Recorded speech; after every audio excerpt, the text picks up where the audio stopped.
Hello, today's teens. Wow, what is that? Hello. Microphone, yeah. Okay, sorry.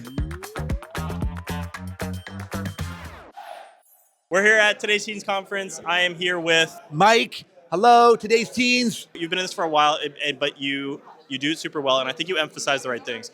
Can you talk about the importance of the relationship in youth ministry over anything else, over the lesson, over the field trips, but the relationship? Why does that matter so much in youth ministry? I've had the privilege to preach over 3,300 times.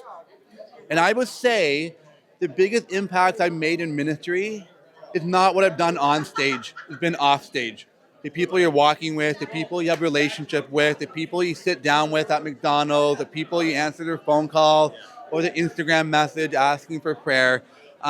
We think it's always the big stuff on stage that makes the impact, and sometimes it does. I'm not completely discrediting what God does up there or what I do. However, I would say the most impactful stories in my life where God's used me to make a difference with other people is people I had relationships with, people I was mentoring, people I was walking with, people who I knew face to face, name by name. And I think we forget that sometimes. We think it's always on stage. I would say the biggest impacts actually happen off stage. Can you give just really quick, a few practical things of like, you want to build that relationship more? What's some things that a youth leader could do? They're saying like, okay, but I want to build that, but what do I do? Where do I go?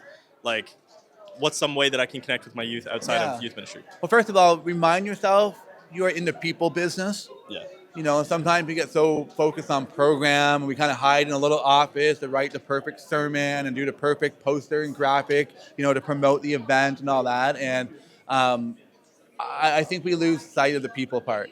I also think sometimes when we have a leadership title, we can exalt ourselves but maybe too high above other people. Sure. And we think it's their job to approach us, and they have to set up the meeting with us, or like when I want to.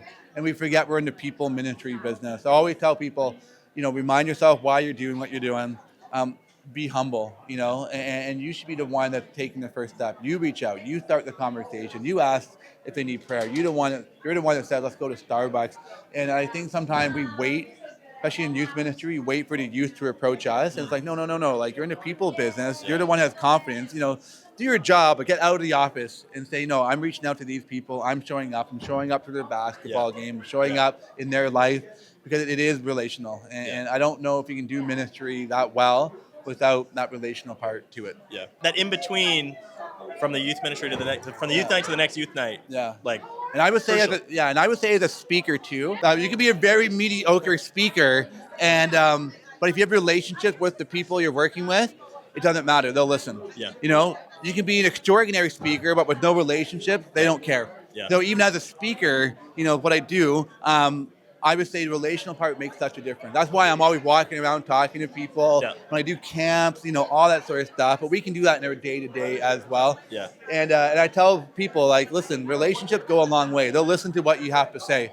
Whether if you're preaching a perfect sermon, of the perfect illustration or not, it doesn't matter. You got relationship with these people, they'll listen to what you have to say. And I think that's also very powerful and something we forget as well.